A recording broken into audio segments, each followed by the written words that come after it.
आलसी बंदर की कहानी। बहुत समय पहले की बात है। एक घने जंगल में एक नटखट बंदर रहता था। उसका नाम मंगू था। मंगू बंदर अब बहुत चंचल था और उसे शरारतें करना बहुत पसंद था। पूरे जंगल के जानवर उसकी शरारतों से परेशान थे, लेकिन मंगू था कि अपनी हरकतों से बाज नहीं आता था। मंगू हर दिन कुछ न कुछ नया करने की सोचता।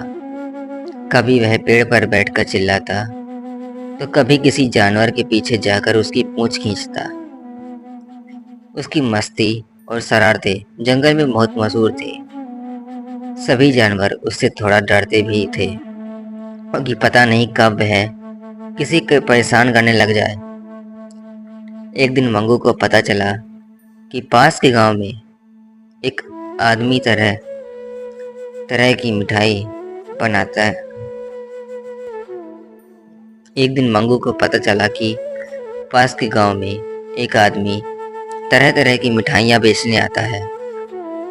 वह मिठाइयों की महक से खींचा चला गया और सोचने लगा कि कैसे इन मिठाइयों को चुराया जाए।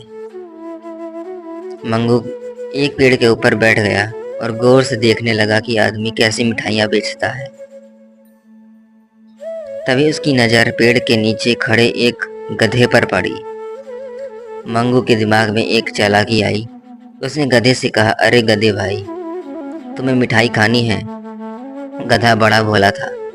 उसने तुरंत कहा, हाँ हाँ, मुझे मिठाई बहुत पसंद है, पर मुझे कहाँ से मिलेगी? मंगू ने आदमी अपनी चालाकी से गधे को उस आदमी के पास भेज दिया और गधा मिठाई खाने की कोशिश करने लगा। इस बीच मंगू ने दूसरी ओर से जाकर मिठाई की एक थाली चुरा ली और पेड़ पर चढ़ गया। वह खूब मज़े से मिठाई खाने लगा। जब गधे को कुछ समझ में आया तो मिठाई वाला उसे भगाने लगा और बेचारा गधा दौड़ता हुआ वहां से भाग निकला। धीरे धीरे जंगल में सभी जानवर मंगू से बचकर रहने लगे। कोई भी जानवर उसके साथ नहीं रहना चाहता था। मंगू के पास खेलने के लिए कोई दोस्त नहीं बचा था। अब उसे अपनी शरारतों पर पछतावा होने लगा।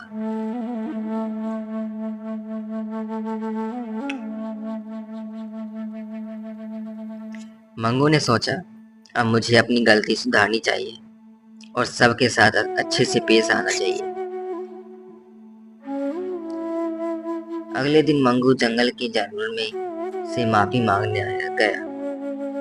उसने सभी से कहा, मुझे माफ कर दो, अब मैं आप सबको परेशान नहीं करूंगा। जानवरों ने उसकी माफी स्वीकार की, लेकिन उन्होंने उसे चेतावनी दी कि अगर वह फिर से किसी को परेशान करेगा तो उसे सजा दी जाएगी। इस तरह मंगू ने अपने बुरे कर्मों को से सीख ली और अच्छे काम करने का निश्चय किया।